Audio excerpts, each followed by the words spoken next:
Loading, loading, loading, loading. And it says, this house is bitchin'.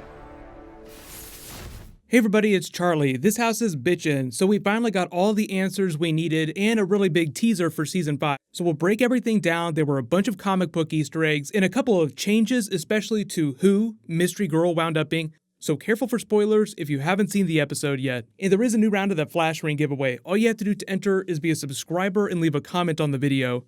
Starting with number 10, Barry gets his job back per Captain Singh because of the articles that Iris was writing. So you see how they're fixing some of the storytelling that they did this season. They're foreshadowing that Iris is going to be more of a writer next season, and that will be how she helps the group out. They actually had her do that a couple times during the episode, where she would use her ability to communicate or write to tell people to either evacuate when the satellites started to fall, or just alert people in general. So I think it's a much better way for Iris to help out in the group, for people that thought it was weird that she was doing a lot of science-based things at Star Labs. But she brings back Marlize, so number 9, Marlize explains how DeVoe works, why they can't take him down. Shout out for the Legion, Kara, Oliver, Wally, none of them put together would be enough to fight DeVoe in the physical world, which is why they need to inception him and fight him Matrix style.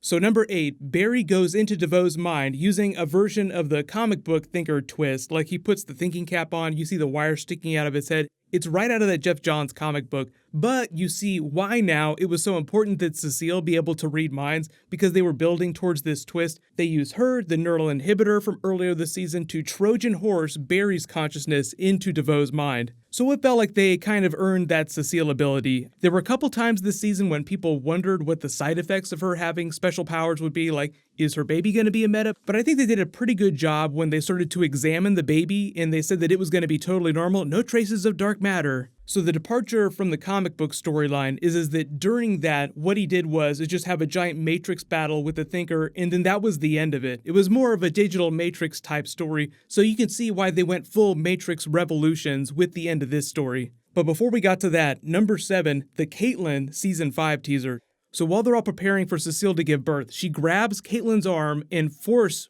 mind reads her and says something about Thomas. He's always been this way. Thomas isn't a character that we've heard about before. And remember, she's pulling thoughts out of Caitlin's mind. So Thomas is probably going to be her father. Remember, we just got that new origin story for her saying that she'd been a metahuman this whole time. Either she was born one because the DNA was passed from her parents, or she became one when she was a little girl. So more foreshadowing for Season 5, just teasing out more of Caitlin's backstory. Maybe something secret will happen with her father, like maybe he also was a metahuman and that's how she got her powers.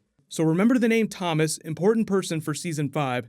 Number 6 though, Harrison Wells forces Cisco to help him use the thinking cap again, and then after which, like he's able to help Barry, you need to go to the picnic area, they're playing the song, so they bring it back around from that DeVoe origin episode. But they finally start to pay off the Barry gibberish from the beginning of the season in a more meaningful way, and he just starts speaking the same things that Barry was speaking. Nora isn't supposed to be here. Can you see the stars falling? So obviously those were references to things that would be happening shortly in the future. I think we had the idea when Barry first came out in episode 1, hey, the things he's talking about, they kind of sound like things that are going to happen in the future. We're going to need more diapers. This house is bitchin'. There were just a couple of those. I felt like they tried to seed those lines of dialogue periodically in as non-spoilery way as possible. Like they turned this house is bitchin' into a joke so that I think that you wouldn't pay attention to it, but they paid that off with Nora at the end. Like, hey, this house is bitchin'. Speaking a little bit like Bart Allen. We'll talk all about her in a second. But number 5, this is actually really cool. DeVoe explains why he never came for the Flash before,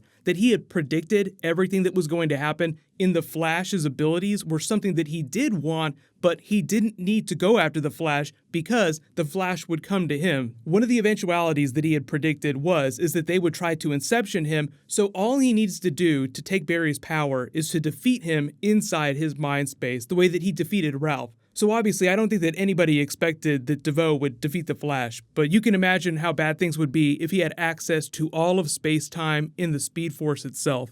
That also might have something to do with what's going on with Season 5 when Nora said she made a really big mistake. But of course, number 4, we get Ralph back and we get our really big Matrix battle. They drop all kinds of references. There were so many Buffy jokes in this. You guys probably spotted the more obvious ones. He calls the Nexus a hellmouth, and they also say there'll be no defeating the big bad this season. the term Big Bad was something that was coined by Joss Whedon during Buffy era. It was meant to be a version of what would happen when the villain gained some extra power. He would go from being the bad to being the big bad, the villain becoming the superpowered villain, which is what happened to DeVoe this season. He drops another Star Wars reference, Attack of the Clones, and you get your full Neo Matrix Revolutions fight, but they also do a little bit of Matrix Reloaded, like when he's spinning that big pull around. This time he's spinning Ralph around. They make the big exit, and you get that Matrix Revolutions ending when Neo defeated Smith from inside. Like, he literally just takes him over. Only they didn't do the explodey effect. It's just Ralph changing his appearance back to his normal one. Because this is Ralph's body, it's been DeVoe using Ralph's powers to make himself look like he used to look.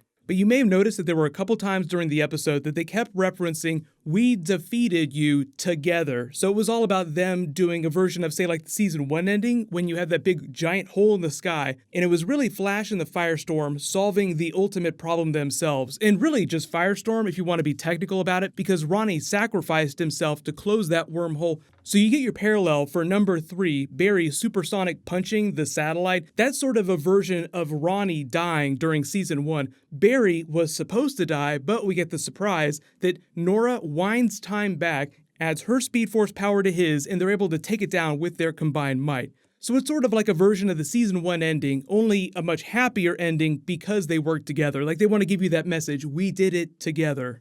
But number 2, Cecile gives birth to her baby girl with Joe. It's called Jenna Marie West, so obviously going to be older than whatever Nora Allen is going to be, because Iris makes the joke about, well, we're not going to do this for a long time, but at some point we are going to be next, Barry, and he starts getting all flustered. But aside from Wally coming back and joking, there aren't too many things to let you know what might be happening with the Jenna character in this future timeline that Nora referenced at the end of the episode. She's like, I think I did something bad, Dad. Something real bad. But because this baby was such a big deal, I wouldn't be surprised if this Jenna baby character in the future wound up being a part of whatever that problem was.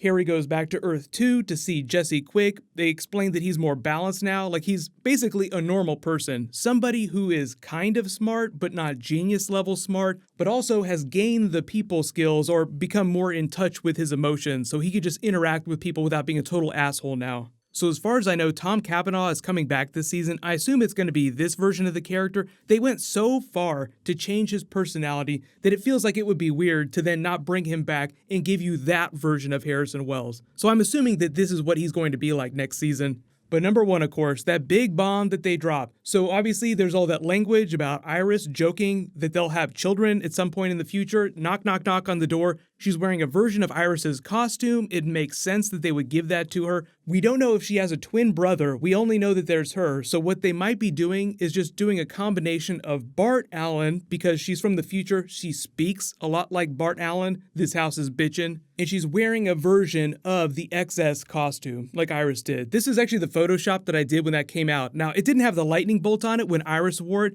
but in the future, Nora might add the lightning bolt when she quote-unquote borrows it from Iris. But if you were confused about what Wally was saying and whether or not he's going to go back on Legends, I think he's just going to bounce back and forth between the shows. They haven't made any official announcements, and when they released the Season 4 art, Wally wasn't anywhere to be found, and they haven't said whether or not he's going to stay on The Flash full-time or be on Legends full-time, so I just assume that he's going to pop up everywhere, and it won't be that big a deal. But let's talk about Nora Allen. So when she says she messed up in the future, this could mean a lot of different things. The rumors for the Season 5 villain, like Cobalt Blue or maybe Cicada or something like that, didn't really pan out the way I expected them to. And this is the quote from the producer about the Season 5 villain. He said, pretty sure that it's not going to be a speedster. But early predictions, let me know in the comments, what do you think the problem that she created is? So I will post that Season 5 video tomorrow, no worries. I'll name the Flash Ring giveaway winner when I post that. So click here to listen to the actress who plays Nora talk about Comic-Con and Season 5 stuff, and click here for all my Deadpool Easter eggs. Thank you so much for watching. Everybody stay awesome.